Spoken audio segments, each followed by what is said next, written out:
En el monte Calvario estaba una cruz, emblema de afrenta y dolor. Y yo amo esa cruz, donde murió mi Jesús por salvar al más vil pecador.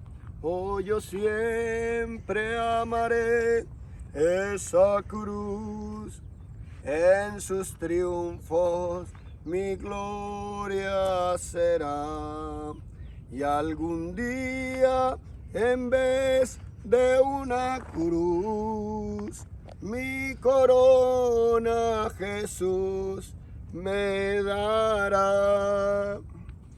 Buenas tardes, hermanos, amigos, parientes en toda la tierra.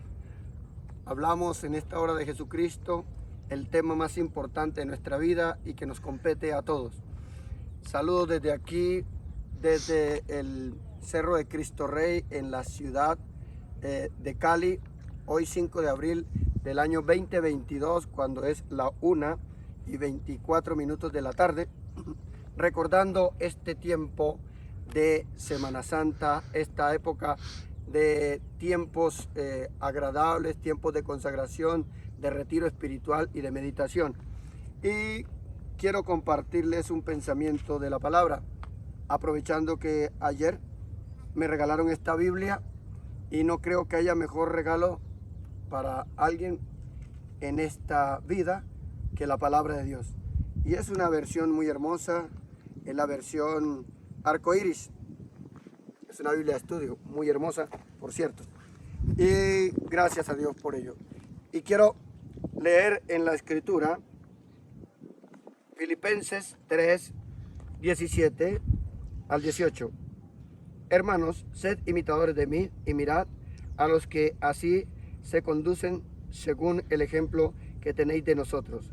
Porque por ahí andan muchos, de los cuales os dije muchas veces, y ahora lo digo llorando, que son enemigos de la cruz de Cristo. Amén. Señor, bendice la lectura de tu palabra. Oramos en el nombre del Señor Jesucristo. Amén. En esta hora, aprovechando este momento de paso por aquí por la ciudad de Cali, quiero resaltar la cruz y como pensamiento enemigos de la cruz de Cristo. Hay mucha gente que dice ser cristiano, ser cristiana y aborrecen la cruz. Pablo se estaba dando cuenta como algunos en sus días eran enemigos de la cruz de Cristo.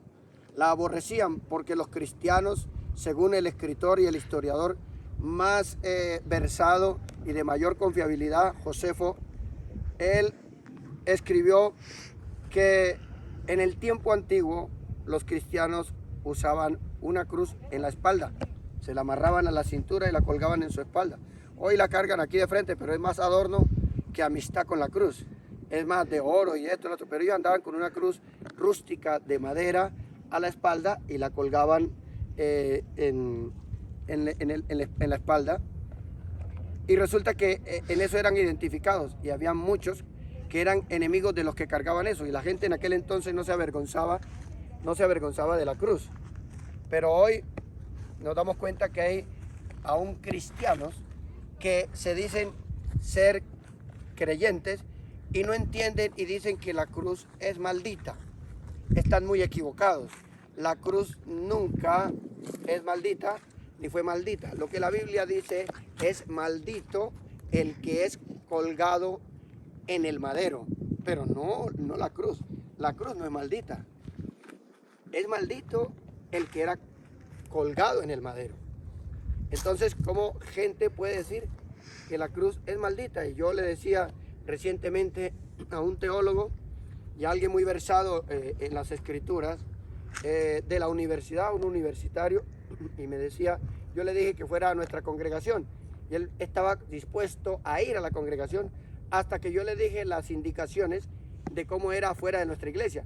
Le dije, la mejor manera de que usted llegue allá es que usted vea una cruz grandísima a la entrada en el segundo piso y está iluminada. Entonces yo sentí cuando hice el tabernáculo, poner una cruz bien grande, como de 3 metros, para identificar la iglesia como cristianismo.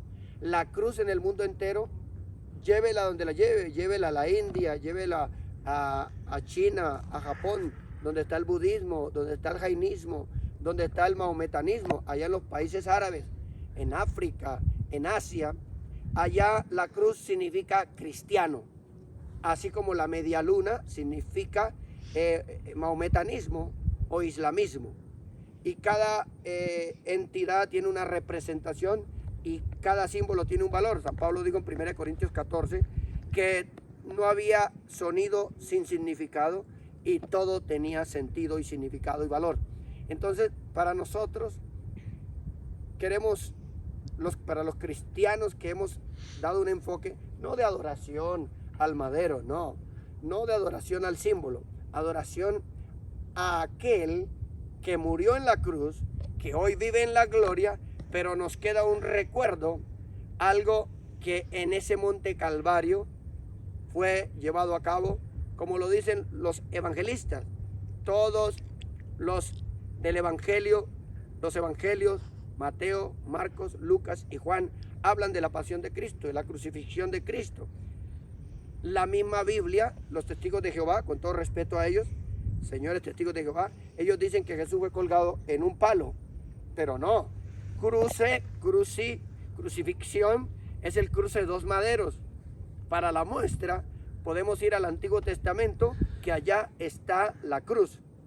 La viuda de Sarepta, cuando Elías vino a buscar comida en su casa, Dios lo envió a Elías cuando le cerró la corriente del río, y ya Elías había comido 3 años y medio, comida que le traían los cuervos, pan y carne en la mañana, pan y carne en la tarde. Allí en Primera de Reyes podemos encontrar esa escritura. Cuando se terminó eso, Dios cerró la corriente, se acabó el agua, solo había agua para Elías y comida siempre, en 3 años y medio. Pero cuando terminó eso, lo envió a la casa de la viuda para que lo alimentara. Dijo, ve ante una viuda que ella te va a alimentar. Y esta viuda, dice la Biblia, tenía solamente un puñado de harina y unas cuantas gotas de aceite, que ya iba a comerse el último pan y morir con su hijo. Pero resulta que cuando Elías llegó, venía bajando de la montaña, encontró a la viuda que estaba recogiendo 2 palos, y esos 2 palos los llevaba ella en la mano y representaban, aunque usted no lo crea, representaban a la cruz, y la harina representaba la palabra de Dios y el aceite representaba al Espíritu Santo. Los símbolos de la Biblia son claros y precisos para mostrar lo que Dios quiso decir en manera de símbolo, parábola o alegoría. Entonces, esta viuda iba entrando y Elías le dijo, dame algo de beber. Y ella dijo, y me traes, dijo, bueno, está bien, le voy a dar de beber. Y me dijo, y me traes un pan para comer. Entonces ella dijo, pero apenas tengo un puñado de harina y unas gotas de aceite, un poquito de aceite. Estaba haciendo un pan para comerlo y morirme con mi hijo. Él dijo, vaya, porque así dice el Señor, no escaseará ni la harina ni el aceite. Entonces, de ahí ella asó el pan, cruzó los 2 maderos para asar el pan que representaba todos esos símbolos de la Biblia. No ver a Jesucristo en cada símbolo y sombra de la Biblia es no ver nada. Realmente la cruz viene hablando, eran 2 maderos. Por eso la crucifixión fue en 2 maderos, porque Él murió con sus brazos abiertos, mostrando que moría, como tenemos aquí este símbolo del Cristo Rey, moría tanto por judíos y gentiles, por creyentes y no creyentes, por el mundo entero. Con el sacrificio de la cruz, Él abrazó al mundo entero. Pero hoy en día hay ateos, hay políticos, hay gente que se ha vuelto enemigo de la cruz de Cristo. Educados, universidades, ya no se habla de Jesús, ni en este tiempo de Semana Santa, en este tiempo de tiempo santo, cuando celebramos la Semana Mayor y el tiempo más sagrado de la historia. La gente no quiere saber nada de Cristo, son muy educados y piensan que es retroceder en el tiempo, que es ser retrógrado, que es ser imbécil, que es ser inmaduro, que es ser ignorante, que es ser bruto, y prefieren seguir otros caminos. Pero no hay un camino que haya prevalecido tanto, Ni hay un hombre en toda la historia que haya causado tanto efecto en la humanidad como aquel nazareno, aquel peregrino enviado de Dios, el Hijo de Dios, nuestro Señor Jesucristo. Ese mensaje todavía es poderoso, todavía se salva la gente en el nombre de Jesucristo. El mensaje de la cruz todavía sigue vivo, el mensaje de la cruz todavía es eficaz, el mensaje de la cruz todavía es glorioso. El mensaje de la cruz tiene vida. No podemos ser enemigos de la cruz de Cristo, hay que ser amigos de la cruz de Cristo. Muchos blasfemaron, muchos han blasfemado, pero recuerde, no hay otro personaje que haya causado mayor impacto. Hay muchos que han venido a la tierra, hay muchos famosos que han muerto y ya no hay memoria de ellos. Muy poquita gente, la gente reconocida en este mundo por hacer dos cosas, el bien o el mal. Los que son recordados son los que hicieron algo bueno o algo malo. Pero nosotros no podemos estar en el bando de los malos. Tenemos que buscar el bando de los buenos. Jesucristo sobresalió, la gente buena, la gente que ha hecho algo en bien de la humanidad. Hay mucha gente, hay caudillos, hay gente, libertadores y cosas, pero no ha habido otro libertador como Jesucristo, que nos libertó no solamente del pecado, de la muerte y del infierno, de la enfermedad, sino que nos libertó y nos dio eterna salvación. Hay nueva vida en Cristo y hay vida eterna a través de la cruz. El sacrificio de Jesucristo sigue siendo efectivo, sigue siendo verdadero, sigue siendo eficaz. Que el Señor les bendiga y Cristo viene pronto. La cruz de Cristo es la respuesta. El mensaje de la cruz es salvación, es liberación y es lo que el mundo necesita. Aunque todos lo nieguen, nosotros no somos enemigos de la cruz de Cristo, somos amigos de la cruz de Cristo y amigos de Jesús. Pablo lloró y dijo, lo digo llorando, hay enemigos de la cruz de Cristo. Pero yo le invito a usted que tenga un enfoque diferente hacia la cruz, porque maldito, Él se hizo maldición por nosotros. Maldito es el que es colgado en el madero, no el madero en sí. Eso representa sacrificio, pasión, liberación, bendición, salvación, cristianismo. A todos en el mundo entero, paz, paz de Dios, a sus almas, a sus corazones, por aquel príncipe de paz, aquel que fue despreciado por todo el mundo y murió para nuestra salvación. Dios les bendiga. Gracias.